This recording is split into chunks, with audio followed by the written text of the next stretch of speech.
mystère de la vérité restauratrice Mivresse avec Dr Gaoudé, tu connaîtras la vérité et la vérité t'affranchira.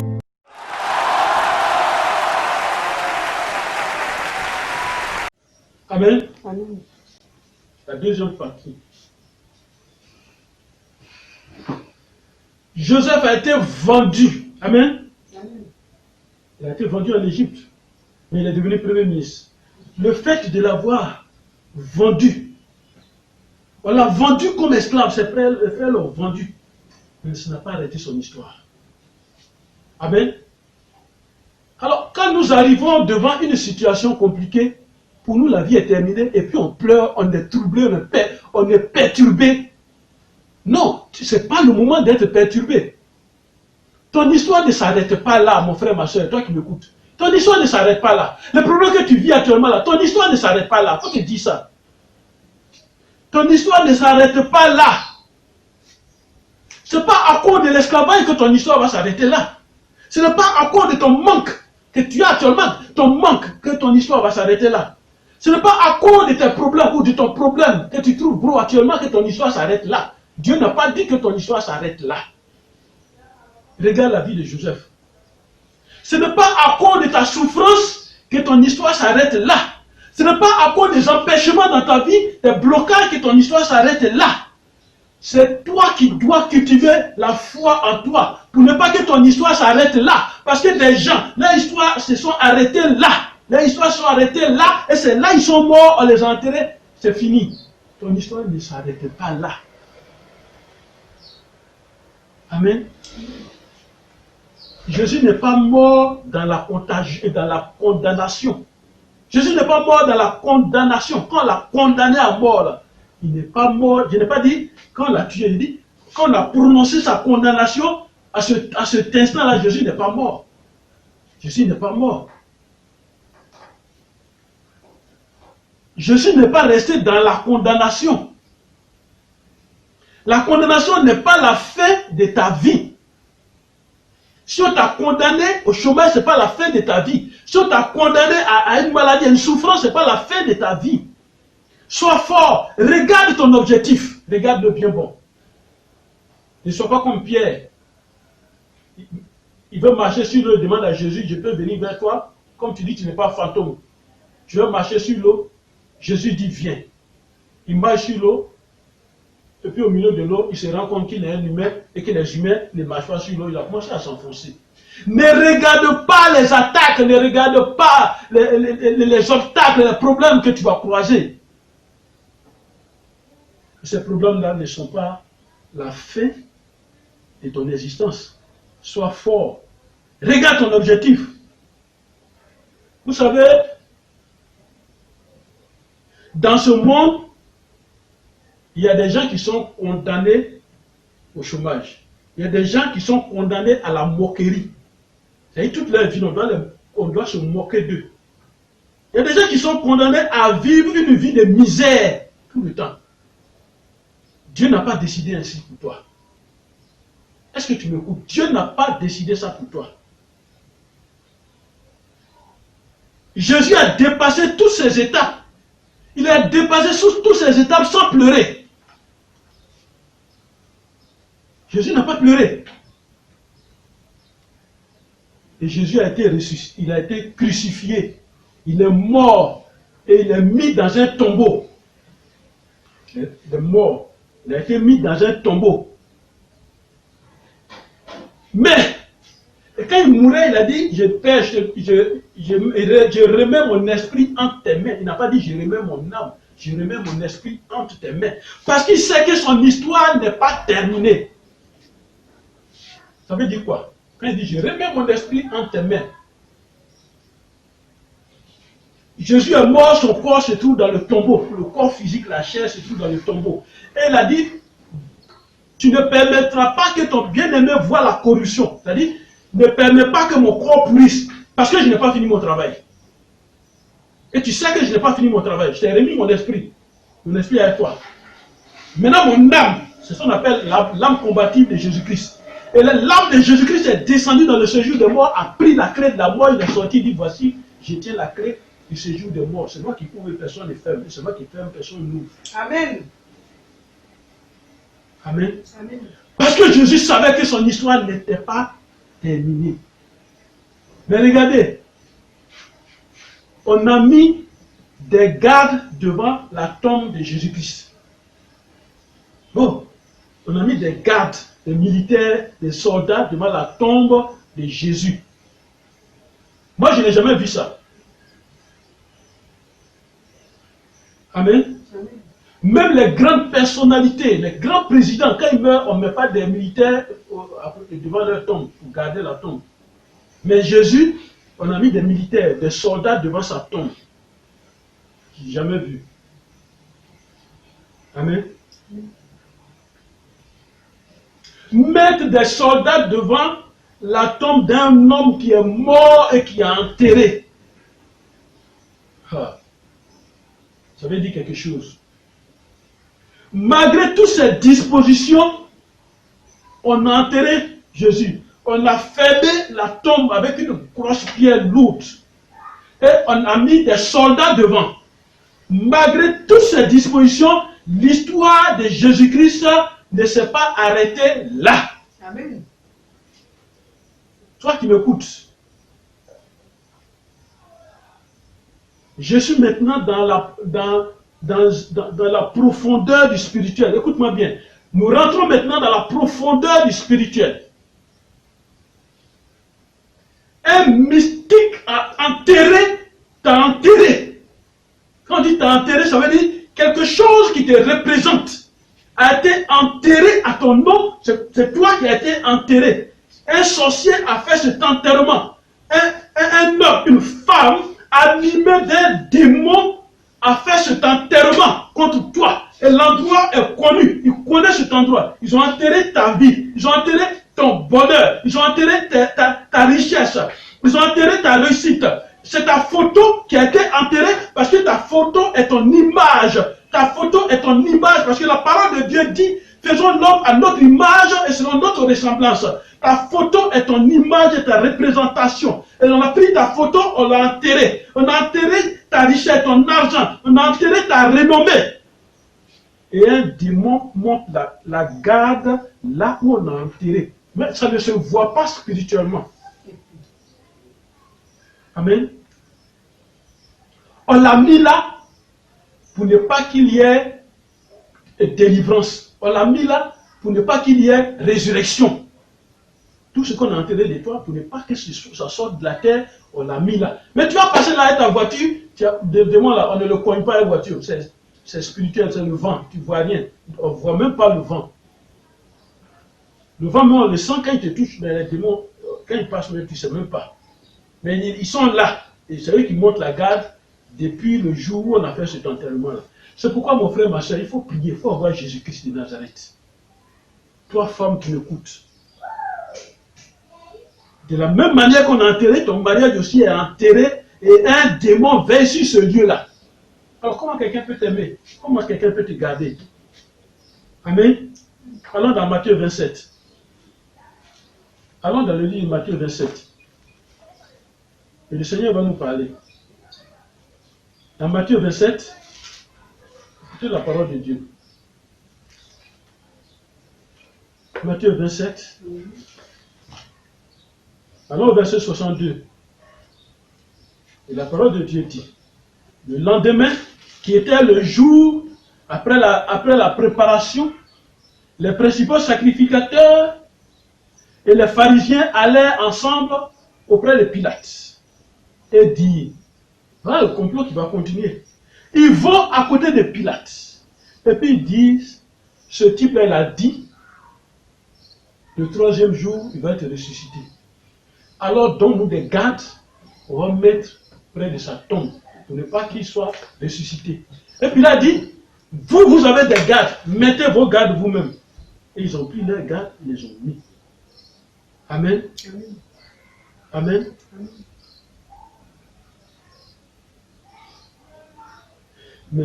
Mais avec tout ça, l'histoire de Jésus ne s'est pas arrêtée là, dans la tombe qui était gardée.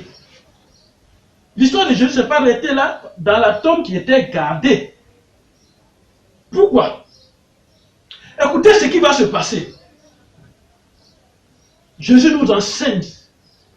C'est la vie d'un homme ça. Écoutez ce qui va se passer.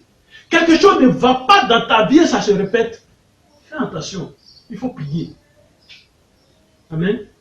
Écoutons ce qui va se passer. Au verset, Matthieu 28, à partir du verset 2, il dit, et voici, il eut quoi? Et voici, il y eut un grand tremblement de terre. Car un ange du Seigneur, descendu du ciel, vint rouler la pierre et s'assit dessus. Un instant, il dit, voici, quelque chose va se passer. Un ange du Seigneur descend. Et il y a eu un tremblement de terre. L'ange est descendu, il a roulé la pierre et il a assis dessus. Parce qu'un événement est en train de se passer.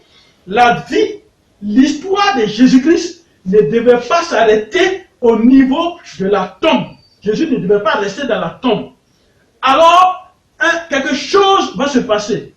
Et on dit, l'aspect de cet ange était comme un éclair. Et son vêtement comme la neige. Amen. Maintenant, les gardes qui étaient là, les gardes tremblaient de peur et devenaient comme morts. Amen. Quand on prie, quand on élève la voix vers Dieu, par rapport à la situation qui est bloquée, enterrée, ce démon qui montait la garde là, la parole de Dieu dit, les gardes tremblaient de peur, deviennent comme morts. Devenus comme morts, ils ne savent plus ce qui se passe parce qu'ils sont dans un coma profond, un coma même de mort. Ils ne savent plus ce qui se passe. Et c'est à cet instant-là qu'un événement va se produire. Amen. Amen. Amen. Amen. Il dit, mais l'ange prit la parole et dit aux femmes, pour vous, ne craignez pas, car je sais que vous cherchez Jésus qui a été crucifié. Il n'est point ici, il est ressuscité. Amen. Amen. Amen. Quelque chose donc s'est passé en ce moment. Quelque chose, l'inimaginable s'est produit en ce moment-là. C'est pourquoi on dit, un tremblement de terre, un ange est descendu. C'est l'inimaginable qui s'est produit. Un tremblement de terre, un tremblement de résurrection. Parce que quand la terre a tremblé, la tombe ne pouvait qu'obéir. Pour se fendre même. La tombe pouvait se fendre. La tombe ne pouvait que s'obéir. Parce que la terre a tremblé. Et la fondation même, la profondeur même de la tombe a tremblé. L'impossible s'est réalisé en ce moment-là. Amen. Amen. Et c'est ce qui va se passer dans ta vie maintenant. Oh, Toi qui m'écoutes, c'est ce qui va se passer dans ta vie maintenant. Les gardes tremblaient de peur devant et deviennent comme morts. Les démons qui ont gardé là le lieu de l'enterrement, c'est comme ça qu'il va se passer maintenant. L'inimaginable va se passer et tu seras étonné. L'impossible ça va se réaliser et tu seras étonné. Après sa mort confirmée, après la mort confirmée de Jésus-Christ, l'impensable s'est manifesté. L'impensable, ce que tu n'as jamais pensé, ce que tu n'as jamais vu, ce à quoi tu n'as jamais pensé, cette chose va se réaliser maintenant dans ta vie. Parce que ton histoire ne doit pas s'arrêter là. En ce moment où tu m'écoutes, ton histoire ne s'arrête pas là. Amen. Toi qui m'écoutes, l'inimaginable, l'impossible, l'impensable se réalisera dans ta vie de manière étonnante au nom de Jésus. Amen. Amen. Amen.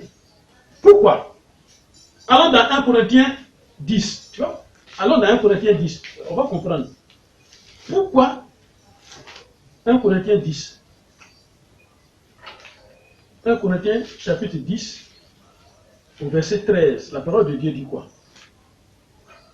1 Corinthiens 10, au verset 13. Il dit, aucune, suivez-moi très bien, aucune tentation ne vous est survenue qui n'ait été humaine. Et Dieu, qui est fidèle, ne permettra pas que vous soyez tentés au-delà de vos forces. Mais, avec la tentation, il préparera aussi le moyen d'en sortir afin que vous puissiez la supporter. N'est-ce pas?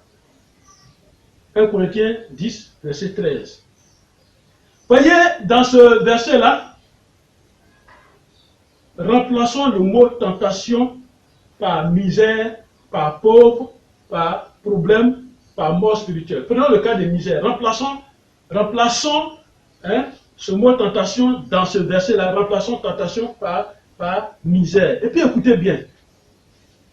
La parole de Dieu dit quoi? Aucune misère, aucun problème, aucune difficulté, aucune misère ne vous est survenue qui n'a été humaine, et Dieu, qui est fidèle, ne permettra pas que vous soyez misérables au-delà de vos forces. Mais avec la misère, il préparera aussi le moyen d'en sortir afin que vous puissiez la supporter. Amen.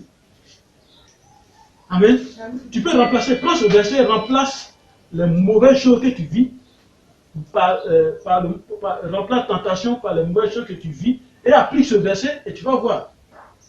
Et qu'est-ce que nous obtenons? C'est ça. Regardez ces grands tremblements qui sont sur la terre, ces grands tremblements dans les grands pays, les pays qui ont les moyens, c'est là-bas il y a les grands tremblements. Mais ces tremblements ne sont pas en Afrique. Si c'était chez nous en Afrique, on n'aurait même pas les moyens de s'en sortir. Notre misère va aller encore, et on sera encore plus misérable. Pourquoi je dis ça?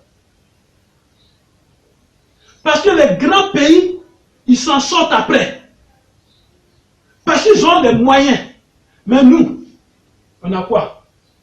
Et c'est ce que Dieu est en train de dire dans 1 Corinthiens 10, verset 13. Quand il y a problème, quand il te donne problème, c'est qu'il sait que tu as la solution, tu as les moyens de t'en sortir. Il a déjà préparé ça, il a disposé ça en toi. Parce que 1 Corinthiens 10, verset 13 dit, aucun tremblement de terre ne vous est survenu qui n'ait été humain. Et Dieu qui est fidèle ne permettra pas que votre terre tremble au-delà de votre force. Amen.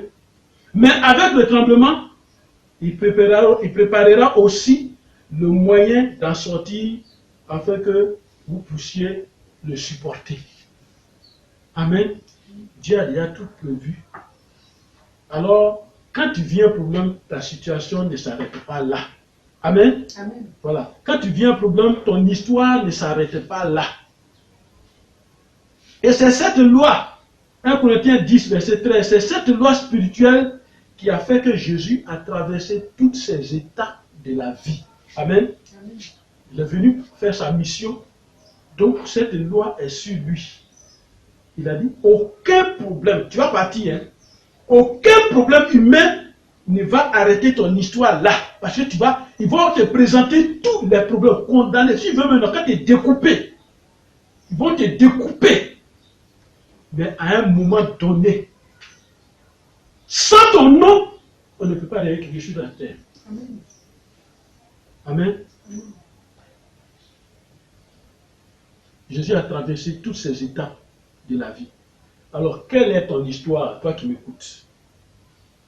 Quel est ton problème?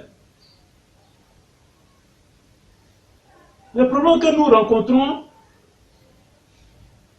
les problèmes qui sont devant nous, les problèmes que nous rencontrons, sont des exercices que Dieu nous donne. Quand tu arrives à ce niveau spirituel, tu ne seras plus perturbé, tu ne seras plus impatient. Non, non, non. Ce sont des exercices que Dieu nous donne. Alors, quand un professeur, un enseignant donne un exercice à un élève, c'est parce qu'il sait qu'il lui a enseigné les équations, il lui a enseigné, il lui a donné les solutions. Et c'est en ce moment-là, sans regarder dans son cahier, cet élève-là doit se rappeler qu'il y a telle équation qui résout ce problème mathématique. Il va se rappeler que c'est telle leçon que le professeur a donnée qui peut résoudre ce problème-là. Et c'est pourquoi nous allons à l'école.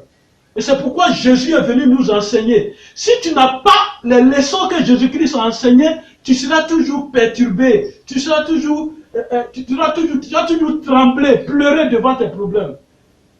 Et pourtant, tu dois savoir que ton problème là, ton histoire ne t'arrête pas là. Amen. Alors ne pleurons pas devant les problèmes. Parce que Dieu sait qu'il nous a déjà équipés pour les résoudre.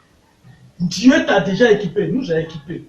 Et c'est pourquoi, viens, écoute, suis les vidéos du ministère de la vérité restaurative. Tu vas connaître toutes ces vérités. Et avec toutes ces vérités, tu seras un homme spirituellement posé. Amen. Le Père a dit, tu connaîtras la vérité t'affranchira. Amen. Tu ne sais pas. Parce que la vérité t'est inconnue. Parce que tu n'as pas Jésus. C'est pourquoi tout ça t'arrive. Tu n'as pas Jésus. Avec Jésus, il n'y a pas de Jésus à 50%. Non, non, non. Il faut avoir Jésus 100%. Tu n'as pas Jésus. Alors cherche à avoir Jésus. Mon frère, ma soeur, pour conclure.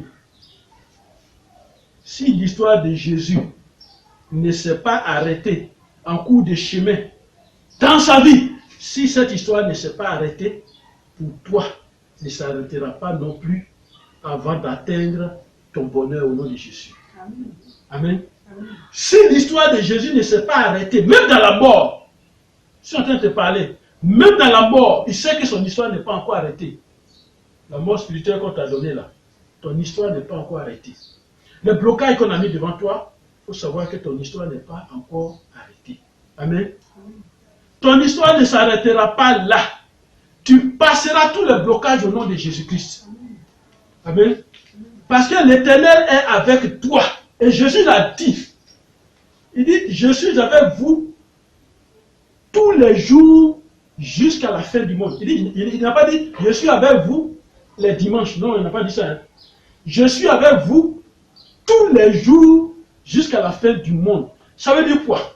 Quand toi tu marches, suis-moi bien, quand tu marches en Christ, il faut savoir que Jésus est avec toi.